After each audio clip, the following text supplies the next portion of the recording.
Diyos. Yes, muli natin dinidikit yung buhay natin sa ating Panginoon at umawi tayo ng pagpupuri at pagsamba. Amen? Pwede po tayo pumalakpak, binigyan po tayo ng Panginoon ng kalayaan para sumayaw, humiyaw, at sumigaw. Amen?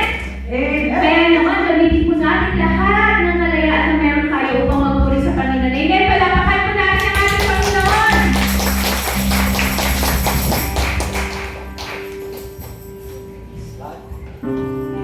Yes, Lord Jesus. Thank you, Jesus. I'll praise you with all my life. I will praise you with all of my strength, with all of my life, with all of my strength, all of my hope is in you. My life is in you, Lord. My strength is in you, Lord. My hope is in you, Lord. In you, it's in you. Yes, Lord. Yes, Lord. In you, Lord. My strength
Walang anumang bagay, Panginoon, na makapagpapatigil sa amin, Panginoon, upang Ikaw ay aming sambahin at luwalhatiin, Panginoon, God. Lord, dumarating ng puno sa punto ng aming buhay na nagkukulang kami, Panginoon. Lord, yung pagmamahal mo, Panginoon, ang dahilan upang kami ay iyong ibalik, Panginoon, sa kalinaw mo, O Diyos. Kaya naman, Panginoon, sa umagang ito, binigyan mo, Panginoon, ang awit ng aming mga puso. Ang aming panalangin na hindi namin mabigkas, Panginoon, God. Lord, sa pamamagitan ng luha, Panginoon, ulit at pag-awit, Panginoon. Iyo po kami, Panginoon, bigyan, O Diyos, ng mga pangalaman. Lord, make us a servant heart, Panginoon, O God. Yung puso na handang magpuri at magpasakop sa iyo, Panginoon, O God. Yung puso na handang magpakumbaba, Panginoon, O God. At sabihin, Panginoon, na ikaw lamang, O Diyos, ang aming tanging kailangan, Panginoon, O Diyos. Jesus, my help, I call on your name. I cast my fears on you. This is so much for you, Lord. Jesus, my hope, the tower of strength.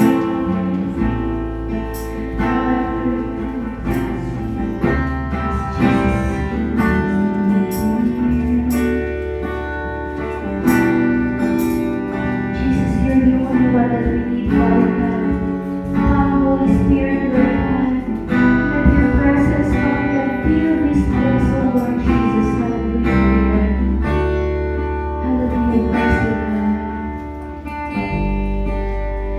Jesus, my help, I call on your name. Cast my cares on you, Lord. I cast my cares on you. Jesus, my hope, the tower of strength. My faith is calling you. My faith is found you. I see your peace, wounded for me. When I look to the cross, I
still stands until now, Holy God.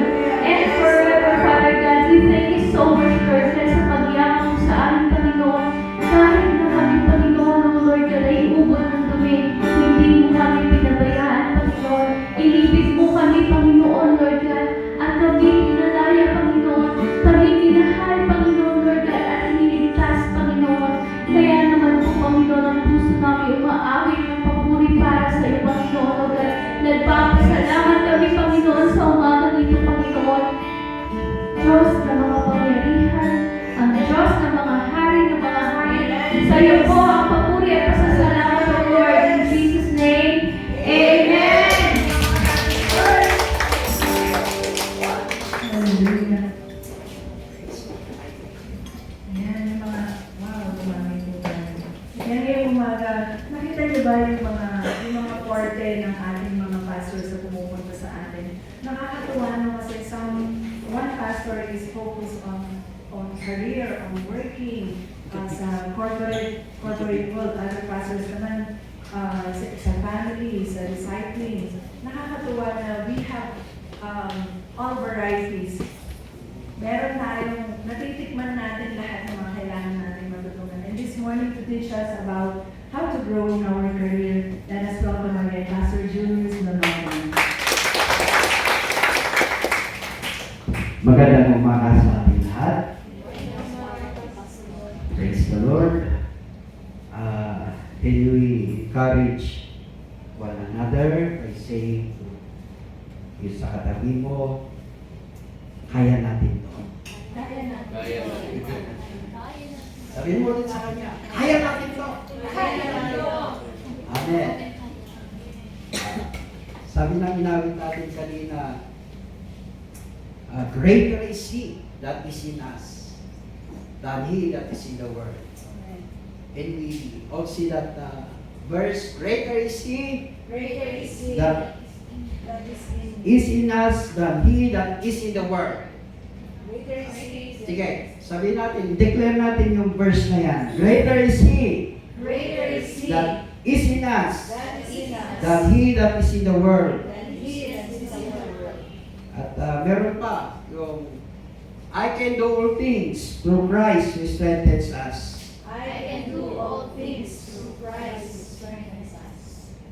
Nothing can separate us from the love of God. Everything is possible to the Lord. Amen. Lakpakan natin ang Panginoon. Praise the Lord. Magandang umaga po sa ating lahat. Ako po ay masaya sa oras na ito sapagkat ang pag-worship natin kay Lord ay any place. Hindi po ito church building. Pero maganda po yung ginagawa ng Lord. Amen? Revival is flowing. Revival is flowing like a river. At ang worship natin anytime. Hindi lang Sunday. Kundi Saturday. Amen. So, nice meeting you ngayong Sabado. Actually, Sabbath day, yun yung nandun sa biblical. Yun yung araw ng pagpupuri. Amen. Sinet lang natin ng Sunday sapagkat yun yung usual kasi na nangyayari. But biblically, Sabbath day is big one. Okay? So, nung last po na nagturo po ako dito, we talk about the blueprint or the plan of God sa buhay po natin. Lahat po tayo nandun during that time. Lahat tayo. So, we discuss about the 4 plans of the Lord sa ating buhay. Nandun po yung plano ng Lord, the plan to prosper us. Do you believe in that? Amen. That is the number 1 plan of the Lord to us. The prosperity plan. And then the number 2, that is the protection plan. Kaya, you know, yung sa earthquake, actually the Lord protects us. The Lord protects the Philippines. Amen. Tapos na kasi yung 7 point noong 1991 yata yun. Okay. So, So, dito po natin makikita na yung plano po ng Panginoon ay nangyayari po sa bawat isa sa atin. And that is the protection plan. Sigaw natin, protection plan. And then number 3 is yung hope plan. Na habang tayo nabubuhay pa, may pag-asa pa mga kapatid. Okay? Sa mga challenges, meron po tayong pag-asa sapagkat yan po ang isang plano po ng Panginoon. Hope plan. And the last one is yung future plan. So lahat po yan ay blueprint po yan ng Panginoon at sa mga nangyayari lang na sa grupo natin, i-declare po natin ang 4 na plano ng Panginoon sa buhay natin at sa ginagawa po natin na ministry. Okay? Now, we will talk about career moves naman. Okay? So kahit anong mangyari, kailangan po natin pag-aralan ang will ni Lord sa ating career. Okay? So, pag-aralan po natin yung 5 steps how to grow in our career. Okay? Pag sinabing career, kung saan ka nagtatrabaho, kung saan yung ministry mo, okay? Kung saan ka dinala ng ating Panginoon. That is your career. Kung ano po yung ginagawa mo ngayon, that is your career. At ang will po ng Lord, hindi po tayo steady sa ating ginagawa. Ang will po ng Lord, gusto po niya mag-grow po tayo. Sabi mo sa katabi mo, mag-grow ka naman. Mag-grow ka naman. Hello? Mag-grow ka naman. Ayaw ng Lord yung hindi ka nag-grow. Ayaw ng Lord yung hindi ka nag-level up. Gusto ng Lord, lahat tayo umakyat. Mag-level up tayo lahat. Okay? So, pag-aralan po natin yung 5 steps. Okay? How to grow in our career. Tinuro ko po ito nung Sunday at nung Wednesday yata na devotion po doon sa amin. At salamat sa Panginoon. At ayaw ko kasi nakikita yung mga workers, mga staff na hindi po sila nag-grow. Kaya I pray to the Lord ano kaya yung ituro ko nung Wednesday na yon. At praise the Lord, biglang dumami. Pati yung mga new hire nag-attend sila. Okay? So, very important din po na tayo ay nag-grow kung saan po tayo dinala ng Panginoon. So, gusto ko pong i-share din ito sa ating lahat. Okay? 5 steps how to grow in our career. Okay? Yung oras po natin. Okay. Ang ating Bible verse ay makikita po sa Genesis chapter 39 verse 1 hanggang 6. Basahin po natin lahat po yan. Okay? Pakibasa na madam. Let's read it. Now Joseph had been taken down to Egypt. Potiphar, an Egyptian, who was one of Pharaoh's officials, the captain of the guard, bought him from the Ishmaelites who had taken him there. The Lord was with Joseph so that he prospered, and he lived in the house of his Egyptian master. When his master saw that the Lord was with him, and that the Lord gave him success in everything he did, Joseph found favor in his eyes and became his attendant. Potiphar put him in charge of his household, and he entrusted to his care everything he owned. From the time he put him in charge of his household and of all that he owned, the Lord blessed the household of the Egyptian because of Joseph. The blessing of the Lord was on everything Potiphar had, both in the house and in the field. So Potiphar left everything he had in Joseph's care. With Joseph in charge, he did not concern himself with anything except the food he ate. Now Joseph was well built and handsome. Okay. So doon muna tayo sa first part po ng Genesis chapter 39 verse 1 hanggang 6. So sa story po ni Joseph, kung makikita po natin dyan sa verse 2. Okay? Sa verse 2, basahin po natin, the Lord was with Joseph so that he prospered. Okay, ulitin po natin hanggang sa mag-sing po sa ating puso at sa ating isipan. The Lord was with Joseph so that he prospered. Makikita po natin dyan yung isa, the first steps how to grow in our career. Sapagkat si Joseph, kung babasahin po natin yung story ni Joseph, magmula nung servant, siya po ay ni-raise up ni Lord hanggang sa maging Prime Minister of Egypt. So siya po ay nag-grow from slavery hanggang doon sa makapangyarihan ng Egypt. So kung titignan po natin dyan, yung pinaka-first kung bakit siya nag-grow, and I firmly believe na ito po yung kailangan po ng bawat isa sa atin para mag-grow po tayo sa ating vision, sa ating pangarap, sa ating ginagawa everyday. At sabi po dyan sa verse 2, the Lord was with Joseph. And so first steps, how to grow in our career, we must have the L-O-R-D, Lord, in our life, like Joseph. We need the Lord in our life for us to grow in our career like Joseph.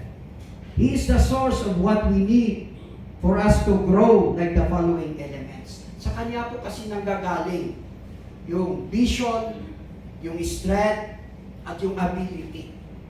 Yan po yung kailangan po natin para mag-grow po sa ating ginagawa araw-araw. Boring mga kapatid yung ginagawa mo kung hindi ka nag-grow sa iyong kinalalagyan. Mas maganda po, meron tayong laging bagong na experience, bagong level na ginagawa po araw-araw. At kay Joseph, dinala po ng Lord si Joseph from Canaan to Egypt just to experience yung kabutihan ng Panginoon sa kanyang buhay. And so number one, we make sure that we have the right relationship with the Lord. Sa kanya po nanggagaling yung tinatawag po natin na vision. Sa Genesis chapter 37 verse 5a and 9a, sabi po dyan, Joseph had a dream and then he had another dream. When you start receiving the Lord Jesus Christ in your life and you have that right relationship with Him, the Lord will give you vision. Bibigyan ka ni Lord ng pangitain. Because that is His blessing to us. Gusto niyang mag-grow ka. Kung wala kang vision, hindi ka mag-grow. Kaya si Joseph, may plano ang Lord sa kanya. Kaya unang ginawa ng Lord, binigyan siya ng vision. Of course, because Joseph has a good relationship with our Lord Jesus Christ. Kailangan po natin ng vision. Hallelujah. And then number 2 is yung strength. Nanggagaling din po kay Lord yung strength. Katulad po ng inawit po natin kanina. In Philippians chapter 4 verse 13, I can do all things through Christ who strengthens me. I-declare nga natin yan mga kapatid. 1, 2, 3, go! I can do all things through Christ who strengthens me. Joseph expressed that he had learned the secret to be content in every situation, whether he was well-fed or hungry, rich or poor, in freedom or in chains.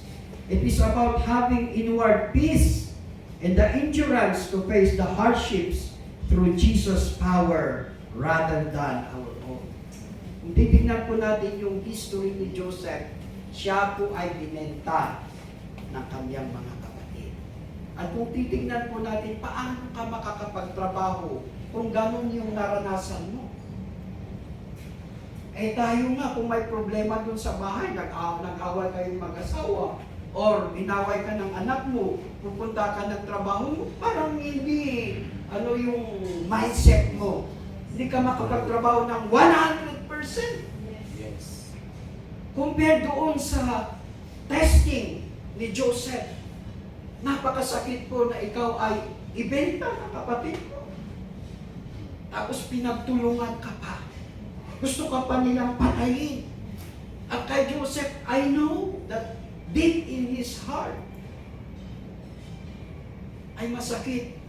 Nandun sana yung bitterness sa kanyang mga kapatid. At yung bitterness na yun yung mag-withhold para magtrabaho siya ng 100%. But no! Joseph has the strength to overcome the challenges sa kanyang buhay. Kaya nakapagtrabaho po siya ng mahusay. And so we need the Lord in our life. Hallelujah. For us to grow in our career. I thank the Lord sapagkat bago ako nag-steps ng college ay meron pong nag-invite sa akin. Ating best friend. Anyway, mahabang istorya. Lagi kong nire-reject yung pag-invite niya sa akin. Sapagkat I'm the number 1 persecutor doon sa amin, pati yung mga young people. Pinapaiyak ko sila kung ano-anong pinagsasabi ko, Karistonic, 7-Eleven, ano ba yung mga words na pwede silang ma-offend. Okay? Meron pa yung maingay sila. Kumuha ko ng malaking bago. Pinatukoy kung saan sila nag-worship kay Lord.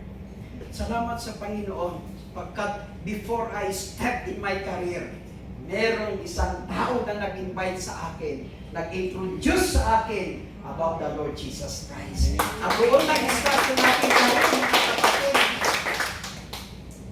At what I know is mag-give up na ako na katulad ni Joseph sapagkat duman ako ng maraming pagsubok din. Hindi ako matanggap-tanggap.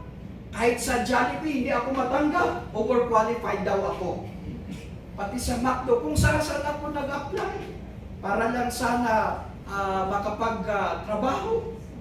Okay. Pero graduate na ako ng civil engineer during that time. Tapos, nag-apply pa ako ng yung lahat ng klase ng army. Hindi rin ako natanggap. So parang, kung binibilang ko 4 na taon na talaga pong nag-struggle ako sa paghanap ng trabaho.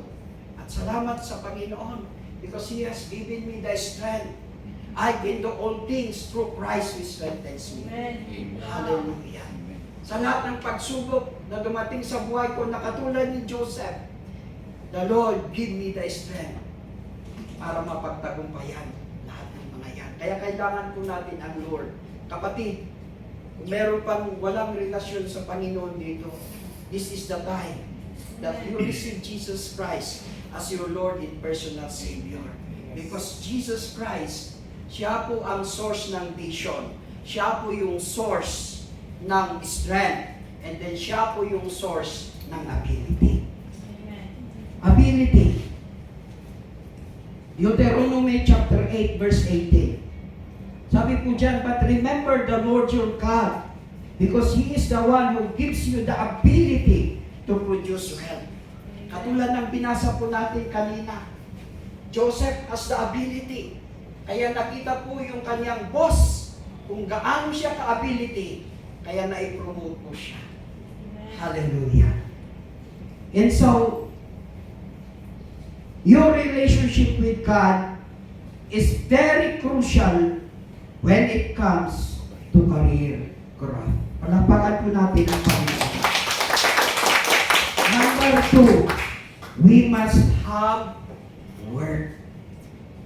Pag gusto mo lumago sa iyong career, kailangan meron kang trabaho. Kailangan meron kang ginagawa araw-araw. Kailangan meron kang ministry. Okay? Kung ano po yung nakatukan na task mo, that is your work. Kaya nga si Joseph from Canaan, pinol out pa siya ni Lord. Meron siyang trabaho doon, pero hindi full-time. Ang gusto ni Lord kasi mag-full-time siya. Hindi siya maka-full-time doon kasi ang daming sumisingit sa buhay niya. And so dinala siya ni Lord sa city, sa Egypt, para makapag-full-time siya. Full-time work is your training ground. Sabihin natin, training ground. Training ground. The moment you start working is the moment of your training. Amen. Amen. Joseph became a prime minister because he was trained in the house of Potiphar and in the prison cell. Your work experiences are very crucial when it comes to career growth. So mga kapatid, let us thank the Lord for giving us a word every day. Kasi dyan po tayo natitrade para lumago po yung ating career. Palakpakan po natin ang Panginoon. Let us do our best. Gawin natin para hindi po mawala yung word po natin sa atin. Diyan po tayo, yan po yung parang training ground natin para mag-grow po sa ating hindi spiritual life, okay, sa personal na buhay, okay, at nandyan lahat. Sa trabaho po tayo talaga masusubo, hindi po sa church it can be, pero sa trabaho talaga, diyan ka masusubok kung hanggang saan ka, kapatid. Amen. Meron akong kaibigan, galing siya sa missionary. Kung ibagbaga na kwaisuna, revive isuna, okay? Kasi once upon a time in his life, naging ermitanyo. And then, a pastor came doon sa bundok, and then, born again siya. And then, very, kwaisuna nagminsahe, kanagminsahe ng katutubo doon sa bundok. And then, nag-meet kami. At yun na yung kwento niya na talagang very spiritual siya. And then, sabi niya, Brother Julius, pwede bang sumama sa iyo, kahit magtrabaho ng isang araw? Sabi ko, are you sure? Okay, yes. And then, dito siya nasubok sa trabaho. Lumabas lang ako, may tumatawag na sa akin. Is this Engineer Julius? Can you come? Si project po yun ng Mercury doon sa Laguna. And then, bakit po? Yung kasama mo po na kalbo, nakikipag-away sa guard. Ha? Alam ko na si Brother Sammy yun. Okay? Na matagal ng missionary, matagal ng ginagamit ni Lord. Pero, nung naisapak siya sa trabaho, sa work, sabihin natin work. Work. Doon, nakita yung kanyang weakness. Kasi sa work, dyan po tayo masusubok, kapatid. Kaya kung ano man ang nangyayari sa iyo ngayon, that is your training ground. Palakpakan po natin ang Panginoon. Number 3, how to grow in our career. We must have a master. Makikita po natin yan sa Genesis chapter 39 verse 3. Okay, when his master saw that the Lord was with him. Sino daw? Yung kanyang master, yung kanyang boss, yung kanyang leader, yung kanyang mentor. Importante po, meron po tayong mentor, kapatid. Kung wala kang mentor, maghanap ka ng mentor mo. Kailangan ito for you to grow in your career, like Joseph. Okay? So, ang sabi po dito, here we can see the importance of having a master, a boss, a trainer, a leader. They are the one who can able to see our potential and help us to step in a higher level. And so our leaders are very crucial when it comes to our career growth. Salamat sa Panginoon sapagkat doon sa ating pinagtrabahuan, not everyone can makausap po nila yung aming boss. Sapagkat yung boss namin parang boss ng sindikato. Hindi mo basta-basta yan makakausap. Pero praise the Lord, sapagkat ako na anak ng Panginoon, pwede ako makapasok sa kanyang opisina anytime. And we can talk to each other. At siya po yung naging mentor ko sa engineering field. Okay? At doon po ako natuto sa kanya. Meron po yung time na talagang napagalitan niya ako. And then, one night, I made a resignation. So sabi ko doon, yung reason ko is better pasture. Okay? And then sinabit ko kayo sa aking boss. At ito po yung hindi ko makalimutan na sabi niya sa akin. Sabi na Engineer Julius, nung pumunta ka dito, 0-0 ka. Dito ka na-train. Yung mga past na engineers mo, na-train ka ng mabuti. Pati ako. And then, you are there sa meeting or resignation. Sino ka?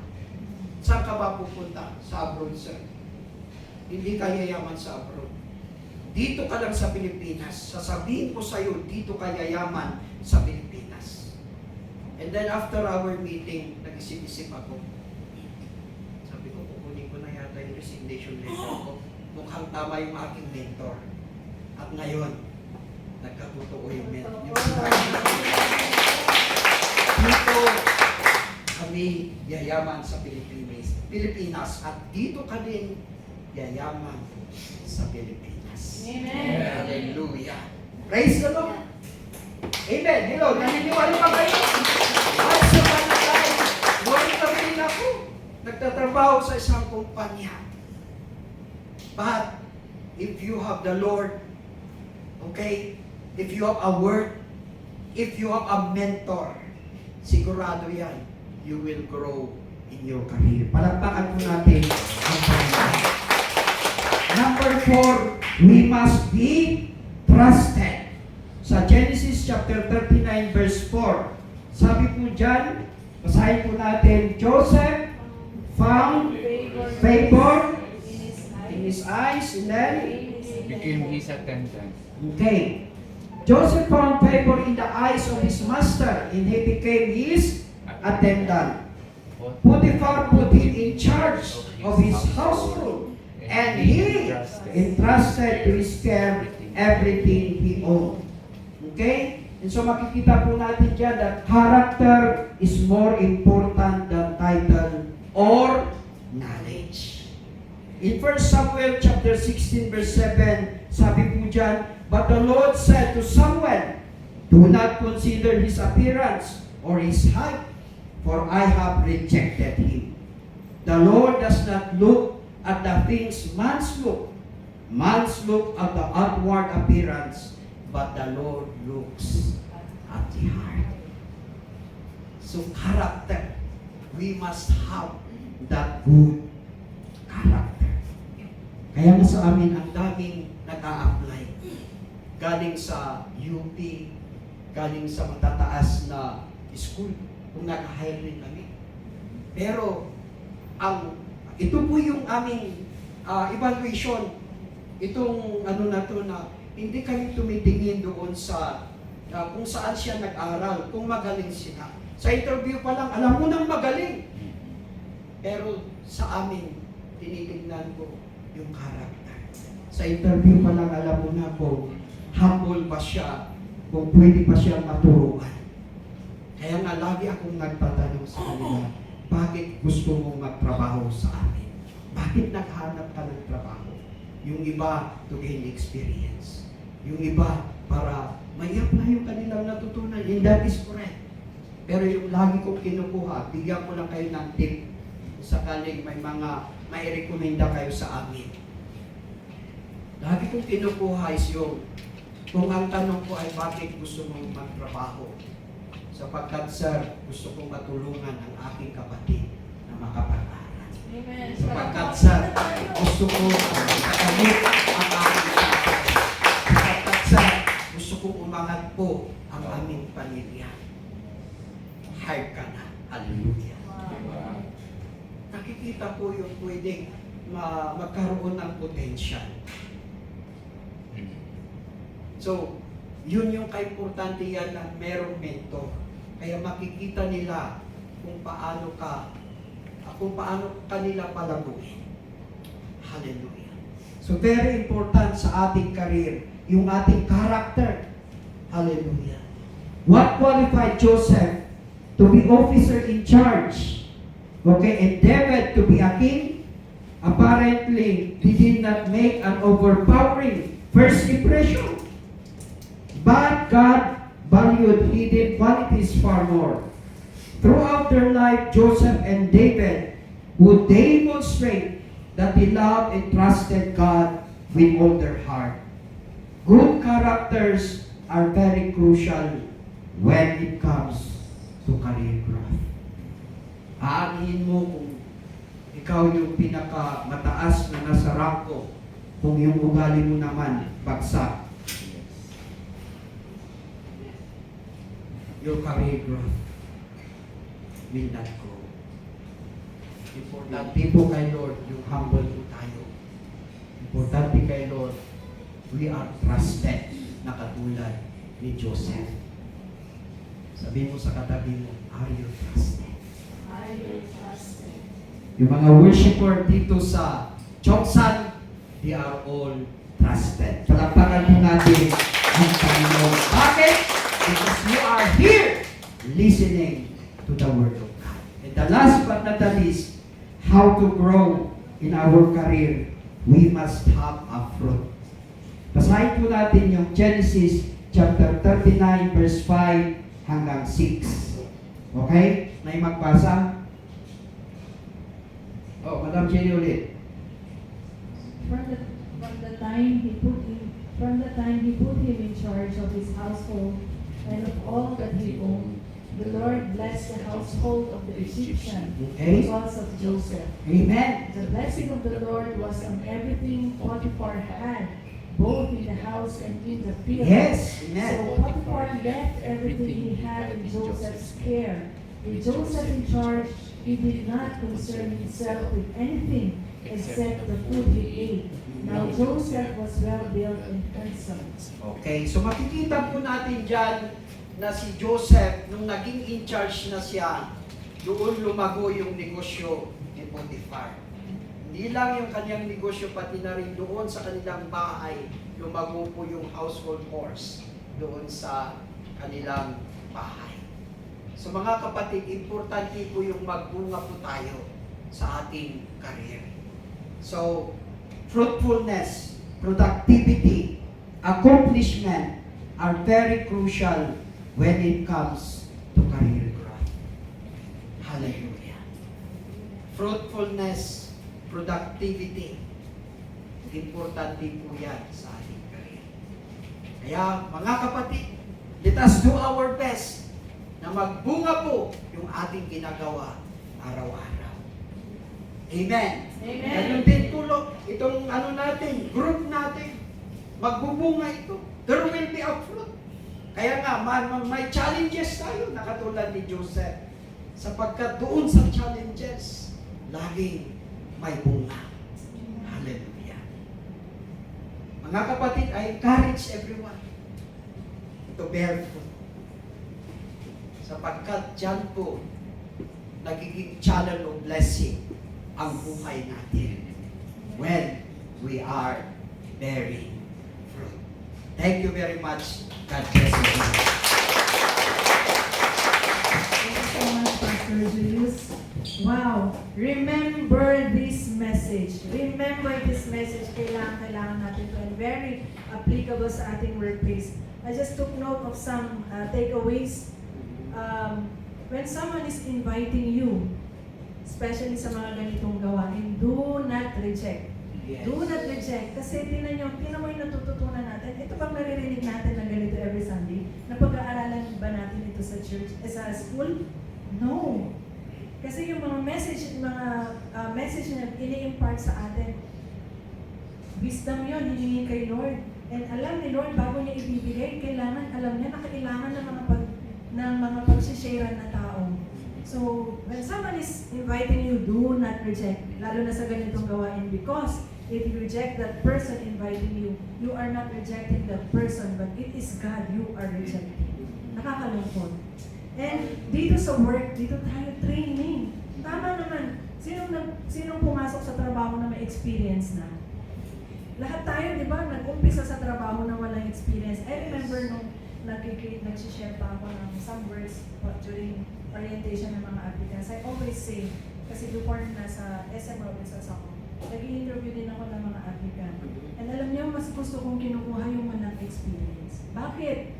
Yes. Kasi kahit yung mga applicant na 10 nakalagay dyan sa resume nila, 10 experiences.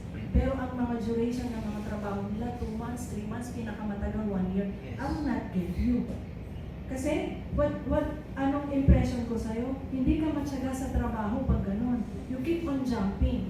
Ayaw mo matrain. Siguro na naiirita ka na tinuturuan ka ng ganito kaya dahil hindi mo makayanan, aalis ka. Jump ka ulit sa another trabaho. And then ganun na naman. So treat this work as a training because God is preparing you to something Yes. more challenging work. Hindi naman tayo forever na nandito. Diba? Yes. But if you have the training, especially dito sa Tiongsan, alam niyo naman yung klase ng trabaho dito. Grab it. Huwag niyong iisipin na pinahihirapan tayo. Pero grab natin to dahil ito yung training na kung Yes. saan. Remember, tingnan niyo, pag pumunta kayo, nag-apply kayo sa ibang trabaho, kuha agad kayo because you had the training. Especially kung nagbilang kayo ng medyo long time dito. Napapagalitan ng boss. Totoo yan. Tingnan mo, biblical yan. Because if the boss will not point out to us kung saan tayo nagkamali, how would we learn? Remember, this is their company. They are our masters. Kaya kailangan natin sumunod sa mga rules and regulations nila. And remember, hindi sila maglalagay ng mga rules and regulations na makakasama sa atin. Okay? Character and good heart. Napakaganda po nung sinabi ni Pastor na kanina talagang napapatingin ako sa mga kasamahan natin dito because marami tayong na-encounter daily na wala nito. Yan ang isa na nag-build. If you are a regular attendee of this worship, yan ang nag-build sa atin. Character. Kasi, try to recall, yung unang bagong-bago ka lang dito, napikon ka, naasar ka, nainis ka, pinapatulan mo yan. Pero ngayon, if you're a regular attendee of this worship, Amen. hindi na natin pinapatulan yung mga yun. Hayaan mo na lang, palakpakan na natin sila. Ang totoo po ito, na-bless po ako sa sinabi ni Pastor na how they screen their applicants. By the way, si Pastor po kasi, aside from engineer siya, meron po silang mga hotel dito sa Baguio and meron din po silang call center company on accounting, taxations, ganyan po yung company nila. And sa mga bago pong makakarinig nito, ulitin ko, sila Pastor po, they close their companies on a Sunday and they oblige their employees to attend yung ganito, regardless of religion. I remember yung kwento na noon, nung bago silang nag-umpisa ng company nila, they even pay yung mga employee nila, sasakuran nila sa linggo para lang umattend ng ganitong service. Imagine that, sasakuran ka na, ikaw na ngayon magbe-benefit doon sa maririnig mo na message, susweldohan ka pa. Yung sinustain ka naman ni Lord ng ng araw, ng weeks, ng buwan, ng taon, ilang taon ka na, 45 ka na. Imagine that, 45 years ka na inaalagaan ni Lord, and yet kailangan mong pang bayaran para lang makinig ka sa mga message niya sa'yo. What a God we have, di ba? So, nakaka-bless mo na pag nag-a-apply yung screening po nila is for the sake of family. Totoo nga naman, kasi pag mahal mo yung pamilya mo, gagawin mo ang lahat. Di ba marami dito, pinakamahirap na trabaho. Maliit man yung sweldo sa mga iba, sa mga ibang kumpanya, sa mga ibang trabaho sa labas. Mabigat o maliit man yung sweldo, gagawin nila lahat for the sake of family. So kapag yun ang tinatanong sa atin, oo nga, gusto kong kunin itong tao na to. Dahil pahahalagahan niya yung trabaho niya, pahahalagahan niya yung sweldo niya, dahil may pinaglalaanan siya. So dahil po dyan, tayo po tayo lahat ulit at awitin natin, For the Lord is my tower. Siya po yung ating takbuhan sa lahat ng ating mga challenges. 1, 2, 3, go! For the Lord is my tower. And He gives me the power. Tear down the works of the enemy. Power.